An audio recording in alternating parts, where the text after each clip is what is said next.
දරුවන්ගේ හෙට සිහින සුරැකීම අද ඔබේ වගකීමයි. මිනිමුතු දායාද ළමා රක්ෂණය ශ්‍රී ලංකා ඉන්ෂුරන්ස් වෙතින්. අමතන 2 357 ප්‍රවෘත්ති ප්‍රකාශය තව ස්වල්ප වේලාවක්. ශ්‍රී ලංකා ඉන්ෂුරන්ස් පියකුමෙන් මවකමෙන් මේ ශ්‍රී ලංකා ගුවන් විදුලි සංස්ථාවයි.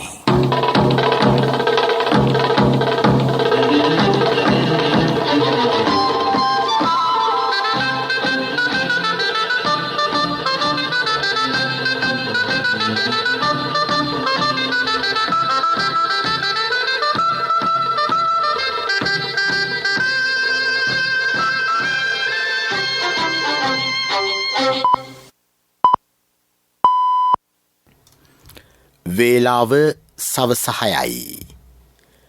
මේ ශ්‍රී ලංකා ගුවන් විදුලි සංස්ථාවයි. මෙන්න ප්‍රවෘත්ති. සංස්කරණය මොහන් පෙරේරා, ප්‍රකාශය ගයාන් කෞශාල් ජයවීර. කොවිඩ් ආසාදනය වී ඇතැයි හඳුනාගෙන ඇති පවුල්වල සමාජිකයන් යුද හමුදා නිරෝධායන මධ්‍යස්ථාන වෙත රැගෙන යාමට පියවර. දිවෙන පුරා ප්‍රිය සංഭാෂණ, උත්සව, දේශන, ප්‍රදර්ශන, සම්මන්ත්‍රණ තාවකාලිකව අත්හිටුවෙයි. රාජ්‍ය ආයතන කිහිපයක මහජන සේවා හෙට සිට 9 වෙනිදා තෙක් තාවකාලිකව නතර කෙරේ. දේශීය අපනයනකරුවන්ට සියලු පහසුකම් සැපීමට රජය සූදානම්.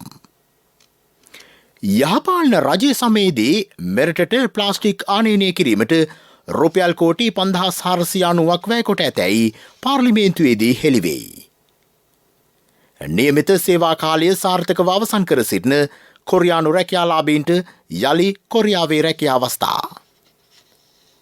විදේශිකයන්ට රටට ඇතුළු වීම බ්‍රසීලය තවදුරටත් තහනම් කරයි. දැන් සිට ගම්පහ පොලිස් බල ප්‍රදේශයටද නැවත දැනුම් දෙනතුරු පොලිස් ඇන්ද්‍ර නීතිය පනවා තිබේ. ඒ අනුව එම ඇන්ද්‍ර නීතිය බලපැවැත්වෙන්නේ ගම්පහ පොලිස් බල ප්‍රදේශයට අමතරව වේයන්ගොඩ, මිනුවන්ගොඩ සහ දෙවුලපිටිය පොලිස් බල ප්‍රදේශවලට පමණි. එම වසම් හැරුණු විට අනෙකුත් පොලිස් බල ප්‍රදේශවලට ඇන්ද්‍ර නීතිය ක්‍රියාත්මක නොවන බව පොලිසිය පවසයි. මිනුවන්ගොඩ බ්‍රැන්ඩික්ස් ආයතනයේ සේවය කරන සියලුම සේවක සේවිකාවන් සහ ඔවුන්ගේ පවුල්වල සියලු දෙනා කුමන ප්‍රදේශයක ජීවත් වුවද සිය නිවෙස් වලින් බැහැරව නොයන ලෙස රජය දැනුම් දෙයි.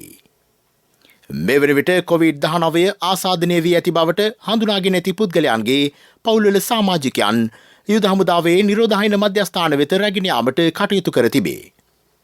ඒ සඳහා සියලු දෙනා සූදානම් විය යුතු බව රජය දැනුම් දෙයි.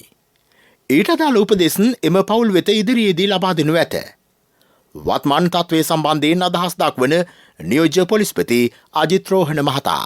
අද සවස 6 සිට පොලිස් බල ප්‍රදේශ 4කට ඇඳිරි නීතිය ක්‍රියාත්මක වෙනවා. ඒ පොලිස් බල ප්‍රදේශ වන්නේ ගම්පහ, දිවුලපිටිය, මිනුවන්ගොඩ සහ වේයන්ගොඩ පොලිස් බල ප්‍රදේශ. එම පොලිස් බල ප්‍රදේශවල සිටින ජනතාවට නිවෙස්වලම රැඳී ඉන්න කියලා අපි ආයාචනා කරනවා. ඒ වගේම නිරෝධායන ඇඳිරි නීතියට ගරු කරන්න අවශ්‍ය වෙනවා. ඒ වගේම අනිකුත් ආසන්න ප්‍රදේශවල වුණත් සිටින ජනතාව නිරන්තරයෙන්ම සෞඛ්‍ය පුරුදු වලට අනුගත වෙලා කටයුතු කරන්න ඕනේ. මොකද මේ කොවිඩ් ආසාදිත පුද්ගලයන් ඒ ආසන්න ප්‍රදේශවලින් හම් වෙලා තිනවා. ඒ නිසා මුඛ ආවරණ පැළඳීම, දුරස්ථභාවය තබා ගැනීම මේවා අනිවාර්යෙන්ම සිදු කළ යුතු කරුණු වෙනවා. ඒ නිසා මේ ගැන අවධානයෙන් සිට කටයුතු කිරීම අත්‍යවශ්‍ය වෙනවා. විශේෂයෙන්ම අපි ඉල්ලා සිටිනවා මේ ප්‍රදේශ හරහා ගමන් කරන අයගෙන් මගීන් බැස්සවීම එහෙම නැත්නම් තමන්ගේ රටේට ඒ ප්‍රදේශවලින් යම් අය නංවා ගැනීම සිදු කරන්න එපා. එහෙම කළොත් ඔවුන්ට විරුද්ධව නිරෝධායන රීතීන් යටතේ කටයුතු කරන්න වෙනවා. මේ වන විට 56 දෙනෙක් නිරෝධායන ඇඳිරිනීති කඩකිරීම සම්බන්ධයෙන් අත්අඩංගුවටගෙන තිබෙනවා. අද සවස 6 සිට අදාළ පොලිස් බල ප්‍රදේශ 4ට නැවත දැනුම් දෙනතුරු ඇඳිරි නීතිය ක්‍රියාත්මක වෙනවා. දැනටමත් පොලිස් වසම් 3ක ක්‍රියාත්මක වෙනවා. 6 සිට ගම්පහ පොලිස් බල ප්‍රදේශයත් එකතු වෙනවා. දෙවුලපිටිය, මිනුවන්ගොඩ සහ වේයන්ගොඩ පොලිස් බල ප්‍රදේශවල පිහිටා ඇති කර්මාන්ත ශාලාවල සේවය කරන සේවක සේවිකාවන් තමා දැනට නවාතැන්ගෙන සිටින ස්ථානයේම රැඳී සිටිය යුතු බව රජය දැනුම් දෙයි. එම ප්‍රදේශවල දැන් නිරෝධායන ඇඳිරි නීතිය ක්‍රියාත්මකයි. එම කර්මාන්ත ශාලාවල කළමනාකාරීත්වය සේවක සේවිකාවන් ගම් ප්‍රදේශ වෙත පිටත් කර හැරීමෙන් වැළකී යුතුය. දෙවුලපිටියේ හොරගස්මුල්ල ප්‍රදේශයෙන් ආසාදිත කාන්තාවක් හමුවීම නිසා වේයන්ගොඩ පොලිස් වසමේ 104 දෙනෙකු සිය නිවෙස්වලම ස්වයං නිරෝධායනයට ලක් කර ඇතැයි ගම්පහ ජ්‍යෙෂ්ඨ පොලිස් අධිකාරී ඉන්දිකද සිල්වා මහතා පවසයි. ඔවුන් ආසාධිත කාන්තාවන් සේවය කළ කර්මාන්ත ශාලාවේ සේවකයෝ වෙති. වයංගොඩ නගරයේ පොලිස් හා යුද හමුදා ආරක්ෂාව තර කර ඇත. නිරෝධායන ඇන්ද්‍ර නීතිය ක්‍රියාත්මක පොලිස් බල ප්‍රදේශ හරහා දුරගමන් සේවා බස් රථ 10 වනයට හැකියාව පවතී. එහෙත් අදාළ පොලිස් බල ප්‍රදේශවල එම බස් රථ නැවැත්වීම තහනම් වෙයි. එම ප්‍රදේශවල මගින් බැස්සවීම හෝ මගින් ගැනීම සිදු නොකළ යුතුය. කොවිඩ් ආසාදිතයන් යළි වාර්තා වීම නිසා ප්‍රිය සංഭാෂණ, සම්මන්ත්‍රණ, දේශන, ප්‍රදර්ශන, සංගීත සංදර්ශන, සැනකෙළි, සැමරුම් උත්සව, පෙළපාලි පෙරහැර සහ අත්‍යවශ්‍ය නොවන රැස්වීම් රටේ සියලු ප්‍රදේශවල නැවත දැනුම් දෙනතුරු තහනම් කර ඇතැයි සෞඛ්‍ය අමාත්‍යාංශය සඳහන් කරයි. මේ අතර හෙට සිට ලබන 9 වෙනිදා තෙක් ආගමන විගමන දෙපාර්තමේන්තුවේ ප්‍රධාන කාර්යාලය සහ ප්‍රාදේශීය කාර්යාල වෙත ජනතාව පැමිණීම తాවකාලිකව අත්හිටුවා තිබේ. ඒ අතරම පුද්ගලයන් ලියාපදිංචි කිරීමේ දෙපාර්තමේන්තුවේ එක්දින සේවාව ඇතුළු මහජන සේවා తాවකාලිකව අත්හිටුවා තිබේ. එහි ප්‍රධාන කාර්යාලය සහ සියලු පළාත් කාර්යාල හෙට සිට ලබන 9 වෙනිදා තෙක් ජනතාවට විවෘත නොවේ. එහෙත් අපස උසස් පෙළ විභාගය ඇතුළු හදිසි ජාතික හැඳුනුම්පත් අවශ්‍යතා ඇති අය ප්‍රාදේශීය ලේකම් කාර්යාලයේ පුද්ගලයන් ලියාපදිංචි කිරීමේ දෙපාර්තමේන්තුවේ ඒකකවලින් විමසිය හැකිය. දුරගමන් සේවා වෙන් කරගෙන ඇති දුම්රිය මගීන්ගේ ප්‍රවේශ පත්‍රයේ ජාතික හැඳුනුම්පත් අංකය තිබිය යුතුය.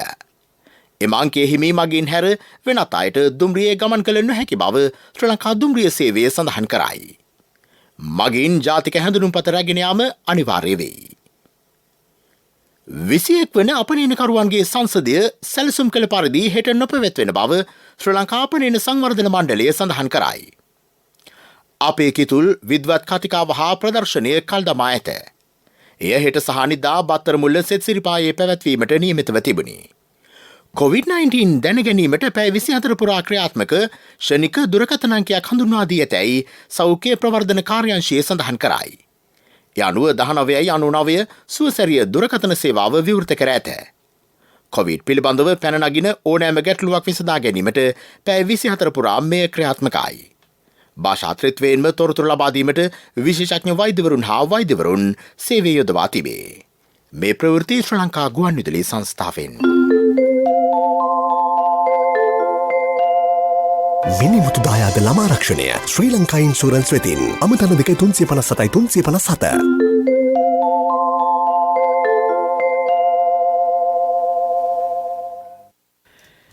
ලැබීමට නියමිත PCR පරීක්ෂණ ප්‍රතිඵල අනුව ඉදිරි තීන්දුව තීරණ ගන්නා බව ඇමති කෙහෙලිය රඹුක්වැල්ල මහතා පවසයි. පහ වසර ශිෂ්‍යත්ව විභාගයත් අධ්‍යයන පොදු සහතික පත්‍ර උසස් පෙළ විභාගයක් පැවැත්වීම පිළිබඳව හෙට දිනේ තීරණයක් ගැනීමට අපේක්ෂා කරන බව ඇමතිවරයා කියා සිටී. මුදල් සංශෝධන පනත් කෙටුම්පත දෙවනවර කියවීම සහ ආනයන අපනයන පනත යටතේ රෙගුලාසියක් පාර්ලිමේන්තුවේදී අද සංශෝධන රහිතව සම්මත විය. විවාදයේදී අදහස් දැක්වූ ඇමති බන්දුල ගුණවර්ධන මහතා පැවසුවේ මෙරටට දේශීය අපනයනකරුවන්ට අවශ්‍ය සියලු පහසුකම් සැලසීම සඳහා ඉදිරි අයවැයෙන් රජය සහන සලසන බවයි. ආනයන අවමකොට වෙළඳ හිඟේ පියවීම රජයේ අපේක්ෂාවයි. අපනයන දිරිගැන්වීම සඳහා නවනීති ගෙන එන බවද ගුණවර්ධන මහතා සඳහන් කළේය. විවාදයට එක් වූ ඇමති ඩග්ලස් දේවානන්ද මහතා පැවසුවේ රටේ ආර්ථිකය ශක්තිමත් කිරීම සඳහා රජයට පැහැදිලි වැඩපිළිවෙලක් ඇති බවයි. පසුගිය යහපාලන රජයේ දින 100 වැඩසටහනේ ඉතා ශක්තිමත් ආර්ථිකයක් ගොඩනැගූ බව කබීර් හෂීම් මන්ත්‍රීවරයා විවාදයට එක්වෙමින් සඳහන් කළේය. රටේ ආර්ථිකය ශක්තිමත්ව ගොඩනැගීමට අපනයන දිරිගැන්වීම අවශ්‍ය බව පාර්ලිමේන්තු මන්ත්‍රී අනුර ප්‍රියදර්ශන යාපා මහතා පාර්ලිමේන්තුවේදී සඳහන් කළේය. පාර්ලිමේන්තුව කල් තැබීමේ විවාදය අද පැවැත්වූයේ වයිඹ විශ්වවිද්‍යාලයේ වෛද්‍ය විද්‍යාලය පිළිබඳවයි. එම වෛද්‍ය පීඨයට මහාචාර්ය ඒකකයක අවශ්‍යතාව විවාදයට එක් වූ මැති ඇමතිවරු පෙන්වා දුන්හ. සමන්ප්‍රිය හේරත් මන්ත්‍රීවරයා පාර්ලිමේන්තුව කල් දැමීමේ විවාදයට එම යෝජනාව ඉදිරිපත් කළ අතර ශාන්ත බණ්ඩාර මන්ත්‍රීවරයා එය ස්ථිර කළේය. පාර්ලිමේන්තුවේ අද තත්ත්වය පිළිබඳව තොරතුරු ගෙනෙන අප නියෝජිත අංජනාලියන ආරච්චි. වාචික පිළිතුරු අපේක්ෂාවෙන් පාර්ලිමේන්තු මන්ත්‍රී මොහොමඩ් මුසම්මිල් මන්ත්‍රීවරයා ඇසූ ප්‍රශ්නයකට පිළිතුරු ලබා දෙමින් රාජ්‍ය අමාත්‍ය අජිත් නිවාඩ් කබ්‍රාල් මහතා සඳහන් කළේ 2015 වසරේ සිට 2019 වසර දක්වා මෙරටට ප්ලාස්ටික් ගෙන්වීමට පසුගිය රජයේ රුපියල් මිලියන 549,000කට අධික මුදලක් වැය කර ඇති බවයි. ප්ලාස්ටික් ආනයනය වෙනුවට දේශීය නිෂ්පාදන විකල්ප ලෙස භාවිතා කිරීමට කටයුතු කරන බව අජිත් නිවාඩ් කබ්‍රාල් රාජ්‍ය අමාත්‍යවරයා සඳහන් කළා. මහින්දානන්ද අලුත්ගමගේ අමාත්‍යවරයා සඳහන් කළේ වගා කළ නොහැකි සී කාණ්ඩයේ යටතේ පවතින පුරන් කුඹුරු වල පමණක් වෙනත් අතුරු භෝග වගා කිරීමට රජය අවස්ථාව ලබා දෙන බවයි. අනවසරයෙන් පුරන් කුඹුරු ගොඩ කරන පාර්ශවයන්ට එරෙහිව දැඩි නීතිමය පියවර ගන්නා බව සී.බී. රත්නායක අමාත්‍යවරයා මෙහිදී සඳහන් කර සිටියා. මොනරාගල සිදුවන වන විනාශයන් සම්බන්ධයෙන් අදාළ වගකිව යුතු පාර්ශවයන් පිළිබඳව දැඩි නීතිමය පියවර ගන්නා බව රාජ්‍ය අමාත්‍ය ශෂීන්ද්‍ර රාජපක්ෂ මහතා මෙහිදී ප්‍රශ්නයකට පිළිතුරු දෙමින් සඳහන් කළා. තිඹිරිගස්සෑය ප්‍රදේශයේ ජල ගැටලු සම්බන්ධයෙන් එස්.එම්. මරික්කාර් මන්ත්‍රීවරයා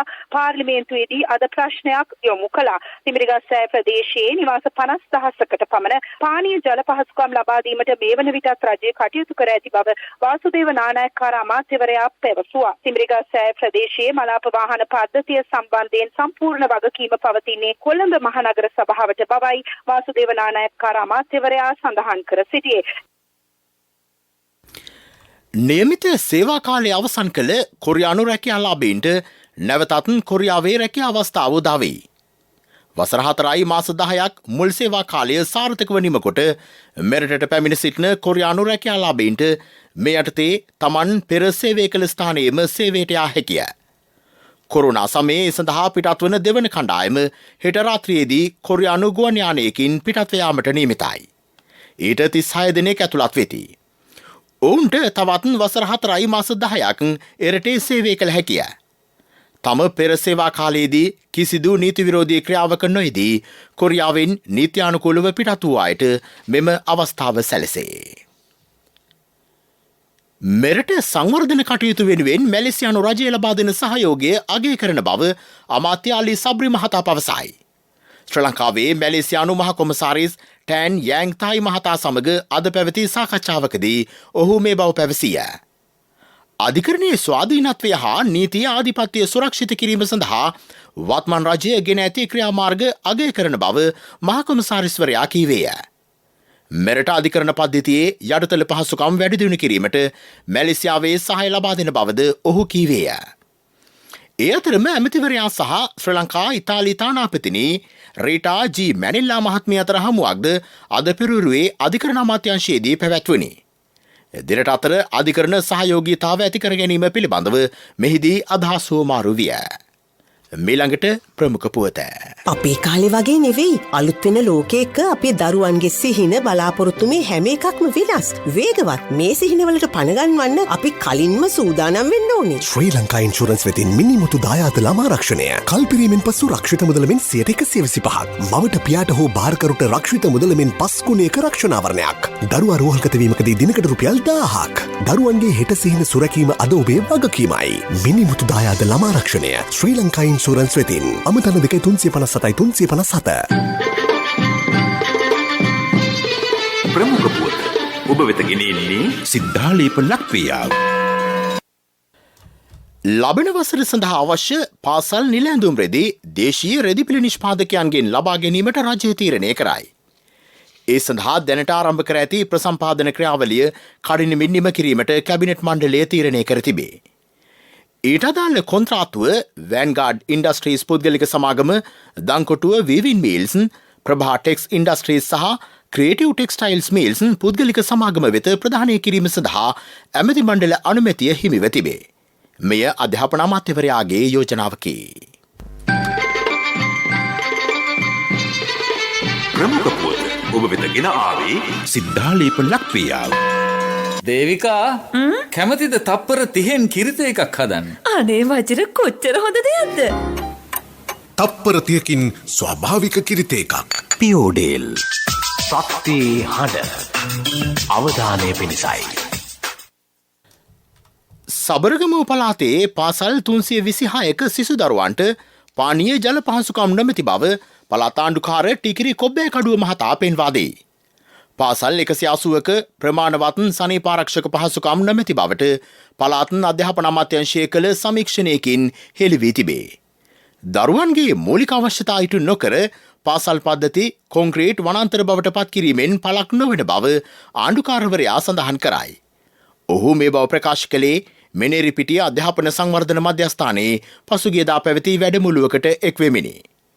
මේට විසඳුම් ලෙස මේ වසරේදී ගොඩනැගිලි ඉදිකිරීම වෙනුවට සිසුන්ගේ පානීය ජලය සහ සනීපාරක්ෂක පහසුකම් සඳහා මුදල් වැය කිරීමට තීරණය කළ බව හෙතෙම කියයි. ආර්ය කිරි ගුවන් සවාරි උඩුගුවනේ සැරිසරන්න ආරිය කිරි රස බලන්න. ආර්ය කිරි පැකට්ටුව ඇති නිල් පාට ලාංඡනය කපායවා ජයගෙන සිරිලක අසිරිය අහසේ සිට දැකගන්න. විස්තර වෙළඳ මහතුන්ගෙන් ආර්ය කිරි ගුවන් සවාරි. ලෝක ප්‍රවෘත්ති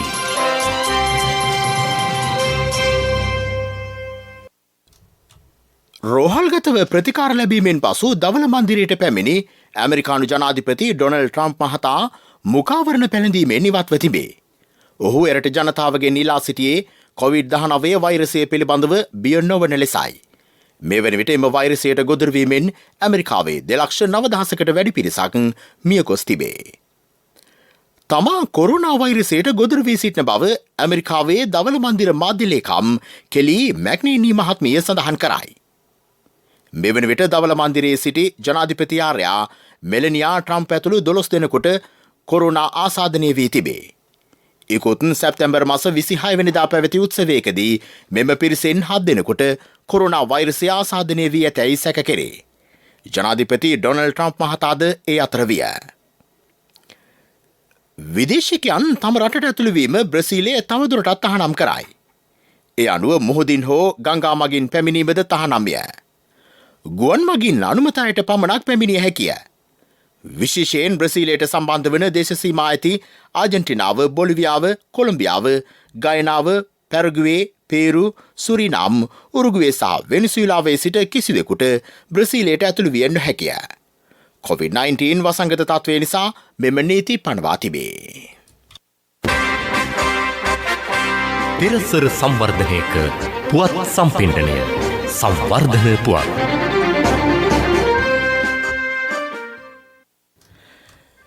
දකුණු පළාතේ වාරිමාර්ග ව්‍යාපෘති රැසක් ක්‍රියාවට නැංවේ. පළාත් වාරිමාර්ග දෙපාර්තමේන්තුව ඒ සඳහා මූලිකව ක්‍රියා කරයි. වැය කරන මුදල රුපියල් ලක්ෂ 4කි. වී ගොවි තැනට අකණ්ඩව ජලය සැපීම මෙහි අරමුණයි. ගොවි සමිතිවල ඉල්ලීම සැලකිල්ලටගෙන ව්‍යාපෘති ක්‍රියාත්මක කෙරේ. ක්‍රීඩා පුවත්. වර්තමානයේ උද්ගත වූ කොවිඩ් තත්ත්වයේ හේතුවෙන් ලබන 10 සහ 11 දිනවලදී කතරගමදී පැවැත්වීමට නියමිතව තිබූ 46 වන ජාතික මහ ක්‍රීඩාවලියේ මැරතන් තරඟ, ඇවිදීම සහ පාපැදි කාන්තා හා පිරිමි තරඟ කල් දමා ඇති බව ක්‍රීඩා අමාත්‍යාංශය සඳහන් කරයි. 46 වන ජාතික මහ ක්‍රීඩාවලිය දෙසැම්බර් මාසයේදී පැවැත්වීමට අපේක්ෂා කර තිබෙන. වත්මන් තත්ත්වය යටතේ ඊට සමගාමීව පැවැත්වීමට නියමිතව තිබූ තරඟ සැලසුම් කළ පරිදි ක්‍රියාත්මක කිරීමට නොහැකි තත්ත්වයක් උදා වී ඇතැයි ක්‍රීඩා සංවර්ධන දෙපාර්තමේන්තුවේ අධ්‍යක්ෂ ජෙනරාල් අමල් එදිරිසූරිය මහතා පවසයි. ව්‍යාපාරික පුවත් ඔබ වෙත ගෙන එන්නේ මෙවර ශිෂ්‍යත්ව විභාගයට මුහුණ දෙන හපන් ගිණුමක ඉතිරි කරන පුංචි හපනුන්ට වටිනා ප්‍රශ්නෝත්තර පොතක් ජාතික ඉතිරි කිරීමේ බැංකුවේ හපන් ගිණුමෙන්. ලංකා බැංකුවේ 21 වන මහ කළමනාකරු වශයෙන් DPK ගුණසේකර මහතා අද සිය දුරේ වැඩබාරගත්තේය. ඔහු මීට පෙර ලංකා බැංකුවේ ආයතනික හා විධායක කළමනාකාරීත්වයේ විවිධ තනතුරු හොබවා තිබේ. 1980 දී ලංකා බැංකුවේ සේවයට එක් වූ ඒ මහතා දිවයිනේ ප්‍රදේශ රැසක සේවය කර ඇත. ඔහු ශ්‍රී ලංකා බැංකුකරුවන්ගේ ආයතනය, ශ්‍රී ලංකා ණයතොරතුරු කාර්යාංශය සහ ලංකා බැංකුව මගින් පාලනය වන උප සමාගම්වල අධ්‍යක්ෂවරයෙකු ලෙසද සේවය කරයි. ව්‍යාපාරික පුවත් ඔබ වෙත ගෙනාවේ මෙවර ශිෂ්‍යත්ව විභාගයට මුහුණ දෙන හපන් ගිණුමක ඉතිරි කරන පුංචි හපනුන්ට වටිනා ප්‍රශ්නෝත්තර පොතක් ජාතික ඉතිරිකිනීමේ බැංකුවේ හපන් ගිණුමෙන්. එමින්ම ශිෂ්‍යත්වයේ සමත්වන සියලුම හපන් ගිණුම් හිමියන්ට ශාඛා මට්ටමින් තෑගි. වැඩි විස්තර සඳහා ළඟම ජාතික ඉතිරිකිනීමේ බැංකු ශාඛාව වෙත පිය නගන්න. ඉතිරි කරමු ලොවම දිනමු. පුංචි පහේ හපනෙක් වෙමු. ආර්ථික පුවත් ආවරණය යුතුකම් වගකීම් එක්ක සල්ලි ඉතුරු කරන්න ලේසි නෑ. ඔබේ ස්ථාවර තැන්පතෝට ආකර්ශනීය පොලියක් හා ආරක්ෂාවක් දෙන්න අපි පොරොන්දු වෙන්නේ ඒකයි. LOLC Finance ස්ථාවර තැන්පතු ඉතිරිය උතුරන්න. 2001 දෙසැම්බර් 13 වෙනි දින නීතිගත කරන ලද LOLC Finance PLC ICRA Lanka limited වෙතින් SLA ස්ථාවර ශ්‍රේණිය ලබා ඇත. 2011 අංක 42 දරන මුදල් ව්‍යාපාර පනත යටතේ ශ්‍රී ලංකා මහා බැංකුවේ මුදල් මණ්ඩලය වෙතින් බලපත්‍රලාභී මුදල් සමාගමකි. ගොවි ජනතාවට කාබනික පොහොර ලබා දී වසවිසෙන් තොර ආහාර නිෂ්පාදන ක්‍රියාවලියක් ආරම්භ කිරීමට සැලසුම් කර ඇතැයි පොහොර නිෂ්පාදන හා සැපයුම් රාජ්‍ය අමාත්‍ය මොහන් ප්‍රියදර්ශනද සිල්වා මහතා පවසයි. කාබනික පොහොර නිෂ්පාදකයන් ශක්තිමත් කිරීමටද පියවර ගැනේ. සෞඛ්‍ය ගැටලු රැසකට හේතුවන රසායනික පොහොර භාවිතය නිවත්ව ඉදිරි වසර 3 තුළදී කාබනික පොහොර භාවිතය 30% දක්වා ඉහළ නැංවීම අරමුණ බව හෙතෙම සඳහන් කරයි. මගේ මහත්තයා දාපු මේ රත්තරන් මුද්ද තමයි මගේ ජීවිතේ. LOLC එකට ඔයාලගේ රත්තරන් පණ වගේ. ඔයාලගේ රන් බහඬ අපි ළඟ තියනකල් ඔයාලට ජීවිත රක්ෂණයකුත් දෙන්නේ අපි විතරයි. වෙලාවට ගෙවා ගන්න බැරි වුණොත් ඔයාලගේ රත්තරන් කොහොම හරි ඔයාලටම දෙන එකයි අපේ ප්‍රතිපත්තිය. ගෙවා ගන්න අමාරු වුණොත් අපි කතා කරලා විසඳුමකුත් දෙනවා. මුද්දට මං හිතපු නැති ගාණක් හම්බුණා. ආපු ගමන් වැඩෙත් උනා. වටිනා තෑග්ගකුත් හම්බුණා. LOLC එක කරන ගනුදෙනුවක් රත්තරන් වටින ගනුදෙනුවක් කියන්නේ ඒකනේ. LOLC Finance රන්සවි රන්නය සේවාව. රත්තරන් මෙන්න දැන් ලැබුණු පුවතක්. තවත් කොවිඩ් ආසාදිතයන් 139ක් හඳුනා ගැනේ. ඒ අනුව මිනුවන්ගොඩ මුළු ආසාදිතයන් ගණන 707ක් බව යුද හමුදාපති ලුතිතන් ජෙනරාල් ශවේන්ද්‍ර සිල්වා මහතා කියයි. මෙන්න යලිත් එම ප්‍රවෘත්තිය. තවත් කොවිඩ් ආසාදිතයන් 139ක් හඳුනා ගැනේ. ඒ අනුව මිනුවන්ගොඩ මුළු ආසාදිතයන් ගණන 707ක් බව යුද හමුදාපති ලුතිතන් ජෙනරාල් ශවේන්ද්‍ර සිල්වා මහතා කියයි.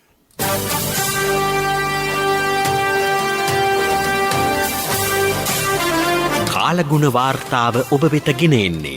CIB ජනජය වාසනා 15 අදියර ආරම්භුණා. සැප්තැම්බර් 14 සිට ඔක්තෝබර් 11 දක්වා රුපියල් 3000 වැඩි සෑම බිල් පතකටම ලක්ෂ ගණනින් තෑගි. අදම CIB එන්න.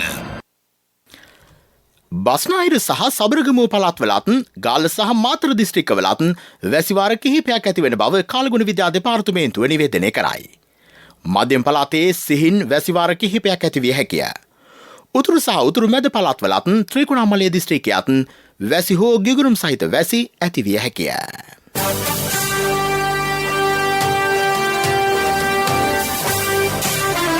කාලගුණ වාර්තාව ඔබ වෙත ගෙන ආවේ. CIB ජනජය වාසනා 15 අදියර ආරම්භුණා. සැප්තැම්බර් 14 සිට ඔක්තෝබර් 11 දක්වා රුපියල් 3000 වැඩි සෑම බිල් පතකටම ලක්ෂ ගණනින් තෑගි. අදම CIB එන්න. ප්‍රවෘත්ති අවසන් කිරීමට යලි සිරස්තල. කොවිඩ් ආසාදනය වී ඇතැයි හඳුනාගෙන ඇති පවුල්වල සමාජිකයන් යුද හමුදා නිරෝධායන මධ්‍යස්ථාන වෙත රැගෙන යාමට පියවර. මිනුවන්ගොඩ මුළු ආසාදිතයන් ගණන 707ක් දක්වා ඉහළට. දිවයින පුරා ප්‍රිය සම්භාෂණ උත්සව දේශන ප්‍රදර්ශන සම්මන්ත්‍රණ තාවකාලිකවත් හිටුවෙයි. රාජායතන කිහිපයක මහජන සේවා හෙට සිට 9 වෙනිදා තෙක් තාවකාලිකව නතර කෙරේ. දේශීයාපනයනකරුවන්ට සියලු පහසුකම් සැපීමට රජය සූදානම්. යහපාලන රජය සමයේදී මෙරටට ප්ලාස්ටික් ආනයනය කිරීමට රුපියල් කෝටි 5490ක් වැය කොට ඇතැයි පාර්ලිමේන්තුවේදී හෙළිවෙයි. නියමිත සේවා කාලය සාර්ථකව අවසන් කර සිටින කොරියානු රැකියාලාභීන්ට යලි කොරියාවේ රැකියා. විදේශිකයන්ට රටට ඇතුළුවීම බ්‍රසීලය තවදුරටත් තහනම් කරයි. ප්‍රවෘත්ති ඉන් සමාප්තයි. අපගේ මීළඟ ප්‍රධාන ප්‍රවෘත්ති ප්‍රකාශය රාත්‍රී 9ට.